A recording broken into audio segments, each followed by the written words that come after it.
जो होता है दो घटक से मिलके बना होता है। कितने घटक से मिलके बना होता है? दो घटक से मिलके बना। घटक को बोलते हैं कंपोनेंट।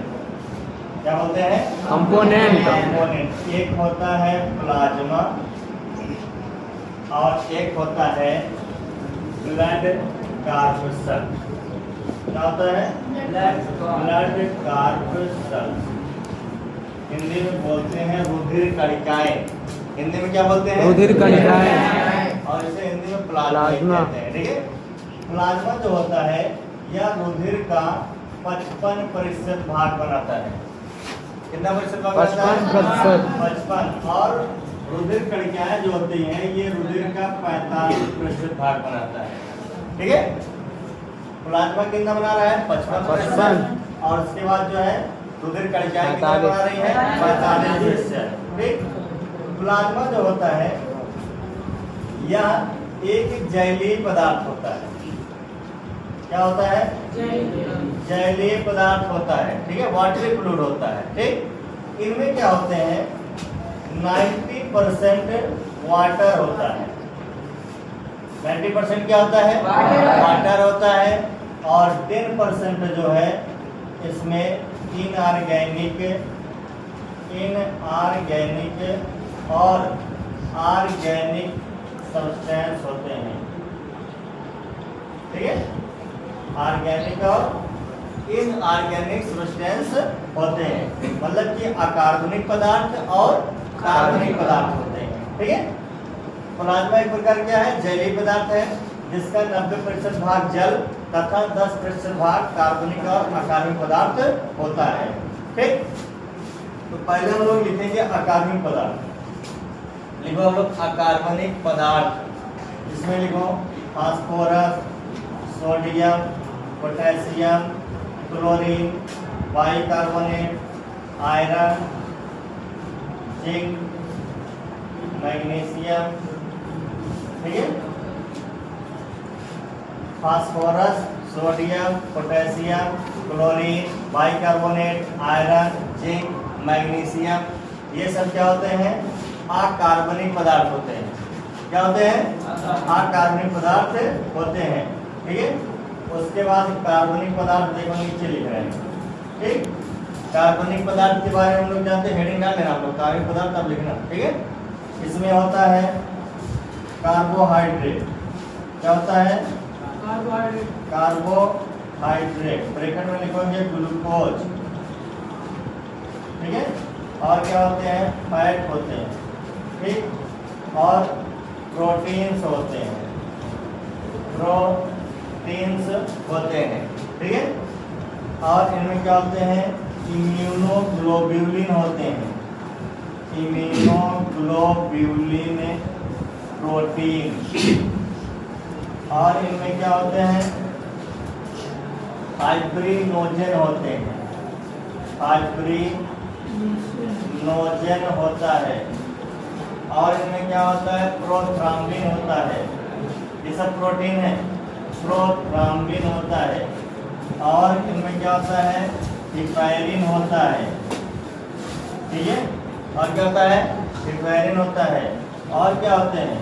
कुछ एंजाइम्स भी होते हैं। And some enzymes. ठीक है। और कुछ क्या होते हैं? इनमें एंजाइम्स भी होते हैं। ठीक। तो देखो प्लाज्मा में 90% क्या है? जल। 10% क्या है? कार्बनिक और अकार्बनिक पदार्थ। अकार्बनिक पदार्थ में phosphorus, sodium, potassium, chlorine, bicarbonate, iron, zinc, magnesium. ठीक। और इनमें क्या होता है? कार्बनिक पदार्थ में carbohydrate, glucose, fat, protein, immunoglobulin protein, fibrinogen, prothrombin, heparin and some enzymes. और कुछ क्या होते हैं? एंजाइम्स भी होते हैं। बात समझ आई? और सम एंजाइम्स भी होते हैं। ठीक। अब इसमें देखो, इसमें जो प्रोथ्राम्बिन है, प्रोथ्राम्बिन और फाइब्रिनोजन ऐसे ऊपर नीचे लिखो दोनों। प्रोथ्राम्बिन ऊपर लिखो, फाइब्रिनोजन नीचे लिखो। ठीक है। दोनों को मिलाकर लिखो जो है कोआगुलेंट। कोआगुलेंट, ठीक। उसके बाद हेपायरिन, हेपायरिन को लिखो एरो लगा के एंटी कोआगुलेंट, एंटी कोआगुलेंट, ठीक है। अब बात समझो कि इनमें प्रोथ्राम्बिन और फाइब्रिन कोआगुलेंट क्या है। देखो आप जानते हो कि जब हमको चोट लग जाती है तो कुछ मिनट बाद क्या होते हैं, हमारे ब्लड में क्या होता है, थक्का बन जाता है।